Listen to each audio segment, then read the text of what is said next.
Hello အားလုံးပဲမင်္ဂလာပါဒီနေ့မှလည်းဟန်နီယာကိုယ့်နေ့စဉ်ဘဝစကားပြောတဲ့အချိန်မျိုးမှာ grammar မလို့ပဲနဲ့အင်္ဂလိပ်စာကြောင်းတွေအများကြီးကိုဘယ်လိုမျိုးပြောရမလဲဆိုတာကိုဟန်နီယာ share လုပ်ပေးသွားမှာဖြစ်ပါတယ်ဒီစာကြောင်းတွေကဆိုလို့ရှိရင် grammar မလို့ပဲနဲ့ context ပိုင်းတွေဖြစ်တဲ့အတွက်ကိုယ့်ရဲ့နေ့စဉ်ဘဝစကားပြောတဲ့အခါမှာအများကြီးအသုံးဝင်ပါတယ် Okay ဒါဆိုလို့ရှိရင်စလိုက်ကြရအောင် purpose ဆိုနံပါတ်1တစ်ချောင်းအနေနဲ့ကျတော့ that is that is ဒါပါပဲ that is ဒါပါပဲ that is ဒါပါပဲနံပါတ်2စာကြောင်းကကျတော့ take tune တယောက်တစ်လက်စီ take tune တယောက်တစ်လက်စီ take tune တယောက်တစ်လက်စီနောက်ထပ်စာကြောင်းတစ်ကြောင်းကကျတော့ there you go အေးဒီလိုမှပေါ့ကွာ there you go အေးဒီလိုမှပေါ့ကွာ အေးဒီလိုမှပေါ့ကွာ there you go အေးဒီလိုမှပေါ့ကွာဒီလိုပြောတာနောက်တစ်ခုကကျတော့ that is too bad ကြားရတာစိတ်မကောင်းပါဘူး that is too bad ကြားရတာစိတ်မကောင်းပါဘူး that is too bad ကြားရတာစိတ်မကောင်းပါဘူးနောက်တဲ့စာကြောင်းတစ်ကြောင်းကကျတော့ time to curiosity နားဖို့အချိန်ကြာပြီ time to curiosity နားဖို့အချိန်ကြာပြီ time to curiosity နားဖို့အချိန်ကြာပြီနောက်တဲ့စာကြောင်းတစ်ကြောင်းကကျတော့ time are changing အချိန်တွေအားလုံးကပြောင်းသွားပြီပေါ့နော် time are changing အချိန်တွေပြောင်းသွားပြီနောက်တဲ့စာကြောင်းတစ်ကြောင်းကကျတော့ to put it another way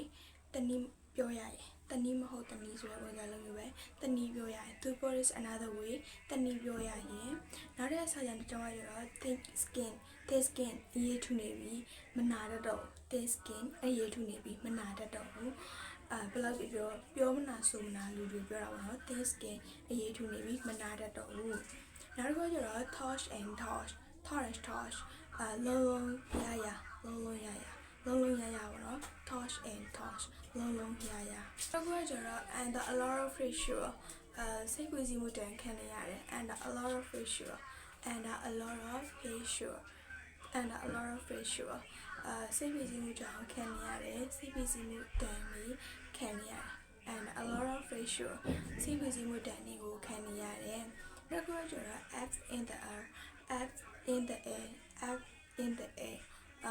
စိတ်ထဲမှာပဲရှိသေးတယ်မဆုံးဖြတ်ရသေးဘူး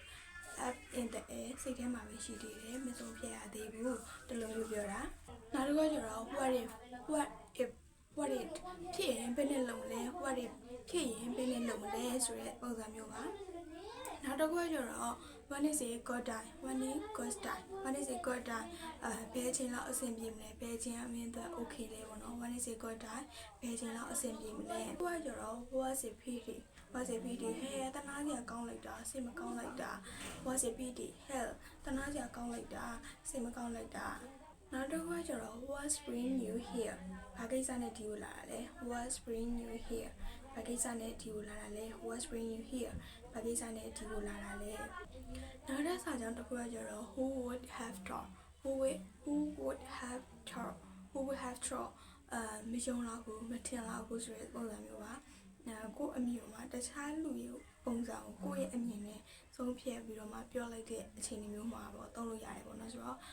who would have thought မယုံလောက်ဘူးနော်မထင်လောက်ဘူးနော်ဒီလိုမျိုးပြောလို့ရပါတယ် Okay ဒါဆိုလို့ရှိရင်ဒီနေ့မှာ share လုပ်ပေးသွားတဲ့ဒီ contrast လေးတွေကကိုယ့်ရဲ့နေ့စဉ်ဘဝအသုံးပြုတဲ့နေရာမှာအများကြီးအသုံးဝင်လိမ့်မယ်လို့ဟန်နီပြောလင်ပါတယ်အဲဒါဆိုစင်ဟန်နီရဲ့နောက်ဗီဒီယိုတွေမှာပြန်ဆုံးတွေ့ကြပါမယ်အားလုံးပဲ see you in the next video ပါ